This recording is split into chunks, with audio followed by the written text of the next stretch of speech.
السلام علیکم، میں ہوں تہمینہ شیخ۔ کراچی کے ایک قبرستان میں صبح جب گورکن سو کر اٹھا تو دیکھتا ہے کہ سامنے ایک لوہے کی پیٹی پڑی ہوئی ہے اور اسے بڑا تالا لگایا گیا ہے۔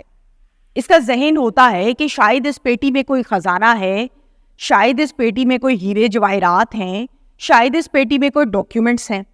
تو اس نیت سے وہ اس پیٹی کے تالے کو توڑتا ہے۔ جب پیٹی کا تالا توڑتا ہے، ڈھکن اٹھاتا ہے تو دیکھتا ہے کہ اندر ایک تشدد زدہ خاتون کی لاش رول ہوئی بھی پڑی ہے، جس کے پاؤں کو، جس کے منہ کو، جس کے ہاتھوں کو ٹیپ کی مدد سے باندھا گیا ہے۔ یہ لڑکی کون ہے؟ اس کو کس نے قتل کیا؟ اس کی کہاں دشمنی تھی؟ پھر پیٹی میں ڈال کے قبرستان میں کیوں چھوڑ دیا؟ ٹھکانے کیوں نہیں لگایا؟ دفنایا کیوں نہیں گیا؟ لواحقین کدھر ہے؟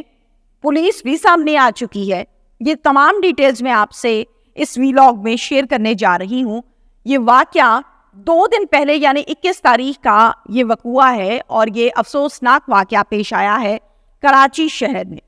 کراچی کا سائٹ ایریا ہے جسے ہم کہتے ہیں میٹرو الشہید قبرستان، اور اس کو جو پولیس اسٹیشن لگتا ہے اس کا نام بھی سائٹ ایریا کراچی یعنی police station site area Karachi ہے، جس کی جورسڈکشن میں یہ سارا معاملہ پیش آیا۔ گورکن صبح جب اس پیٹی کو دیکھتا ہے، یہ لوہے کی پیٹی ہے، اس کو جب دیکھتا ہے، تالا توڑتا ہے، اندر دیکھتا ہے کہ ایک خاتون کی لاش ہے، تشدد ہوا ہوا ہے، منہ باندھا ہوا ہے، پاؤں باندھے ہوئے ہیں، ہاتھ باندھے ہوئے ہیں، تو گھبرا جاتا ہے۔ فوراً پولیس کو کال کرتا ہے۔ قبرستان میں پولیس پہنچ جاتی ہے۔ آتے سار ڈیڈ باڈی کو دیکھتی ہے، پیٹی کا دروازہ کھولتی ہے، دیکھتی ہے، اچھے طریقے سے معائنہ کرتی ہے۔ معائنہ کرنے کے بعد جو سوال کیا جاتا ہے گورکن سے، وہ یہ کیا جاتا ہے کہ یہ معاملہ کیا ہے، تم نے اس پیٹی کو کب دیکھا؟ گورکن جواب دیتا ہے کہ جب میں سو کر اٹھا تو میں باہر نکلا ہوں اپنے گھر سے۔ اکثر اوقات گورکن کا جو گھر ہوتا ہے وہ کچا پکا قبرستان کے اندر ہی ایک سائڈ پہ کر کے ہوتا ہے، وہیں یہ لوگ رہتے ہیں، وہیں ان کے بچے پلتے ہیں، وہیں سے یہ باہر جب گھر کے دروازے سے نکلتے ہیں تو قبرستان ہوتا ہے۔ تو گورکن یہ بتا رہا ہے کہ میں جب صبح اٹھا تو میں نے دیکھا کہ یہ پیٹی پڑی ہوئی ہے، تو میں نے فوراً سے تالا توڑا۔ جیسے ہی میں نے تالا توڑا، اندر ایک لاش کو پایا۔ پولیس نے پوچھا کہ رات کو کیا نقل و حرکت رہی، کون آیا کون گیا؟ کوئی لڑکے آئے، کوئی مشکوک لوگ آئے، کوئی آوازیں آئی، کوئی چیخ پکار آئی؟ گورکن نے کہا کہ نہیں، ایسا کچھ نہیں ہوا، میں اٹھا ہوں، میں نے دیکھا ہے، میں نے آپ کو کال کر دی ہے۔ پولیس نے لاش کو اپنی تحویل میں لیا، عباسی شہید ہاسپٹل اس لاش کو بھیجا پوسٹ مارٹم کروانے کی غرض سے۔ اپنے طور پر پولیس کے پاس ایک سمارٹ سی ڈیوائس ہوتی ہے جسے کہتے ہیں بائیو میٹرک ڈیوائس۔ اس کے اوپر فنگر پرنٹس لگائے اس لاش کے، لیکن کوئی شناخت نہ ہو سکی۔ یہ ابھی نامعلوم لاش ہے۔ ایس ایچ او کا نام ہے جاوید اختر۔ جاوید اختر سے صحافی اور وہاں کے لوگ پوچھتے ہیں کہ سر معاملہ کیا ہے؟ ایس ایچ او کے تو علم میں ہوتا ہے سب کچھ، تو یہ کیا معاملہ ہے؟ کوئی لواحقین نہیں ملے، کوئی پرچہ نہیں ہے، معاملہ کیا ہے؟ ایس ایچ او جواب دیتے ہیں کہ ہم اپنے طور پہ کوشش کر رہے ہیں، کوئی اغوا کا پرچہ نہیں ہے، کوئی اس کا وارث ابھی تک نہیں آیا، ہمیں بھی ابھی خبر ملی ہے، ہم نے بائیو میٹرک بھی کی ہے، اس پہ بھی کچھ پتہ نہیں چلا۔ ہم انشاءاللہ تعالیٰ آگے بڑھتے ہیں، اور نادرا کے ساتھ اب میں انگیج ہونے لگا ہوں اس لاش کے حوالے سے، تاکہ پتہ لگ سکے کہ یہ لاش جس کو ہم چیک کر رہے ہیں اس کی کیا ڈیٹیلز ہیں، فیملی ٹری کیا ہے، کون خاتون ہے، چکر کیا ہے۔ اچھا، S H O Javed Akhtar جو ہیں وہ یہ بتاتے ہیں، گفتگو کرتے ہیں کہ اس لڑکی کی لاش کو قتل کہیں اور کیا گیا، کہیں اور سے پیٹی میں ڈالا گیا، اور یہاں پر ٹھکانے لگانے کی نیت سے اس پیٹی کو لایا گیا۔ شاید کوئی اوپر سے آ گیا، کوئی ہلچل ہو گئی اور وہ اس کو پراپر انداز میں چھپا نہ سکے، ٹھکانے نہ لگا سکے۔ اگر کوئی شخص اس خاتون کو قتل کرنے کے بعد ٹھکانے لگانا چاہتا تھا، چھپانا چاہتا تھا، تو پھر تو اس کا کام تھا دفنانا۔ اس کا کام یہ تھوڑی تھا کہ پیٹی میں بند کیا اور پیٹی چھوڑ کے یہاں پہ نکل گئے۔ تو کنفیوز سی کنڈیشن ہے ابھی تک۔ پولیس نے صرف یہ بیان دیا ہے کہ اس خاتون کی عمر جو ہے وہ 40 سے 45 سال تک لگتی ہے۔ صرف اب تک پولیس پورے دن میں یہ بتا پائی ہے کہ 40 سے 45 سال تک اس کی عمر لگتی ہے، شناخت کوئی نہیں ہوئی ہے، کوشش کر رہے ہیں۔ ویری نیکسٹ ڈے 22 تاریخ کو اگلے دن پولیس کے پاس لواحقین آ جاتے ہیں. لواحقین میں کون آتا ہے؟ مقصود نامی شخص. مقصود یہ کہتا ہے کہ میری بیوی بھی 2 دن سے سر لاپتہ ہے.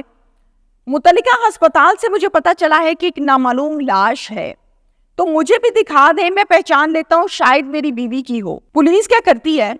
کہتی ہے بھائی دیکھ لو, تم بھی دیکھ لو. پولیس اس کو شناخت کرواتی ہے, دکھاتی ہے, تو مقصود یہ تصدیق کر دیتا ہے کہ ہاں جی یہ میری بیوی ہے.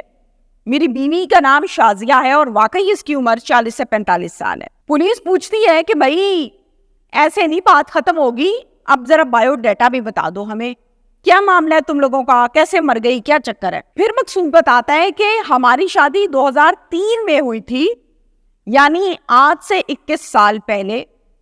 میرے اور شازیہ کے 5 بچے پیدا ہوئے, بہت اچھی زندگی گزر رہی تھی.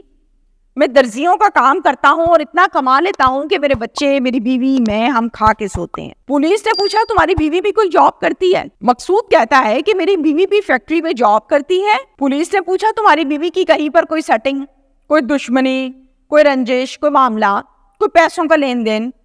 مقصود کہتا ہے حضور ایسا کوئی معاملہ دور دور تک نہیں ہے, کوئی چکر نہیں ہے ایسا, ہماری کسی سے کوئی دشمنی نہیں, ہم نے کسی سے کوئی پیسے نہیں لین دین کرنے, کوئی مسئلہ ہی نہیں ہے, کبھی ایسا کوئی ذکر ہی میری بیوی نے مجھ سے نہیں کیا. یہ کب سے غائب ہے, یہ کیا معاملہ ہے, FIR ابھی تک کیوں نہیں کروائی؟ اب یہ بھی بہت سارے سوالات ہیں اس کے شوہر کے لیے, اور درست سوالات ہیں کہ اگر تو شازیہ غائب تھی گھر سے تو پھر اس کو FIR تو کرانی چاہیے تھی نا, تو مسجد میں اعلان تو کرانا چاہیے تھا, وہ تھانے تو بتانا چاہیے تھا یہ کیا بات ہوئی کہ آپ چپ کر کے بیٹھ گئے.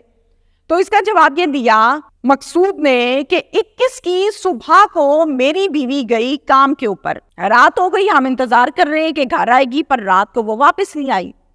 ویری نیکسٹ ڈے 22 کو ہمیں لاش کی خبر مل گئی ہے, ہم ادھر آ گئے. یعنی ٹائم اتنا بھی گزرا نہیں ہے کہ ہم یہ سوچنے پہ مجبور ہو جائیں کہ ہمیں پولیس اسٹیشن جانا ہے, ہمیں یہ لگا کہ بس ابھی آ جاتی ہے, یہی کہیں ہوگی. اب مقصود چونکہ ظاہر ہے اس کا شوہر ہے, اس کے نکاح میں ہے یہ خاتون, مقصود کہتا ہے کہ جی لاش میرے حوالے کرتے ہیں. مقصود سے ایک ریٹن پیپر پر سائن کروائے جاتے ہیں لاش کی حوالگی کے, اور لاش حوالے کر دی جاتی ہے. جیسے مقصود کے لاش حوالے کی جاتی ہے, شازیہ کے گھر والے یعنی مائکے والے بھی آ جاتے ہیں اور آ کے دیکھتے ہیں اپنی بچی کی لاش کو, تو رونا دھونا شروع کر دیتے ہیں. اب اس لاش کو گھر لے کر گئے ہیں, ظاہر ہے اس کو غسل دینا ہے, اس کو کفن دفن کرنا ہے, پھر اس کو دفنایا جائے گا, تو اس سارے پروسیجر کو 5-6 گھنٹے کم سے کم لگ جاتے ہیں. اب تک اس لاش کے حوالے سے کوئی ملزم ٹریس نہیں ہوا, کوئی معاملہ آگے نہیں بڑھا. اب تک کی یہ اپڈیٹس ہیں جو میں نے آپ کو بتا دی ہیں. اب میں آپ کو نیکسٹ اپڈیٹس کے حوالے سے بتاتی ہوں کہ کیا کرنا چاہیے, تو کتنے دن میں معاملہ سالو ہو سکتا ہے اگر تو نیت ہو. فرسٹلی سب سے پہلے وہ فیکٹری جہاں پر شازیہ کام کرتی ہے اس کی CCTV فوٹیج لے لیں, سب سمجھ آ جائے گا. شازیہ کتنے بجے فیکٹری کے اندر گھسی تھی اور کتنے بجے نکلی تھی, یا نکلی ہی نہیں ہے, پیٹی ہی نکلی باہر, پوائنٹ کلیئر ہو جائے گا. شازیہ کا جو کانٹیکٹ نمبر ہے, اس کی لاسٹ لوکیشن کیا ہے, سب کلیئر ہو جائے گا. کہاں جا کے یہ موبائل بند ہوا, اور اگر چل رہا ہے تو کہاں چل رہا ہے, کس کے پاس چل رہا ہے, بندہ ہی وہ ہے, پھر کلیئر ہو جائے گا. CTR میچ کر لیں بھائی, لاسٹ ٹائم کس کے ساتھ رابطے ہوئے تھے, بندہ اٹھائیں, پکڑے, سوال کریں, 2 منٹ میں چیز کلیئر ہو جاتی ہے. فیکٹری والے جہاں پر یہ خاتون کام کرتی تھی, مجھے ایسا لگتا ہے کہ مین یہ لوگ ہیں جو ڈیٹیلز دے سکتے ہیں. چونکہ جرم ثابت نہیں ہوا تو ہم یہ نہیں کہہ سکتے کہ یہ ملزم ہیں, جی انہیں کو ہی پتا ہے, نیور. لیکن پوچھ گچھ تو کی جا سکتی ہے جہاں پر یہ کام کرتی تھی کہ کیا معاملہ تھا بھائی, گھر سے تو کام پہ آئی اور کام سے واپس لاش گئی, تو یہ معاملہ کیا ہے, سب چیزیں کلیئر ہو جاتی ہیں. سب سے بڑا ثبوت اس قاتل کا, اس ملزم کا, جو بھی اس خاتون کا ہے کہ وہ پیٹی کوئی رکھ کے تو گیا ہے نا, پکڑ کے, کنڈوں سے پکڑی, ڈنڈوں سے پکڑی, ڈھکن سے پکڑی, ڈکے دے کے لے کے آیا. کوئی پرنٹس تو لگے نا لوہے کی پیٹی کے اوپر, ان پرنٹس کو آپ چیک کروا لیں نادرا میں, ان کا DNA کرا لیں, سیدھا کیس, صاف ستھرا. اگر تو کرنا ہے تو 2 دن کا کام ہے, سیدھا ہو جاتا ہے معاملہ سارے کا سارا.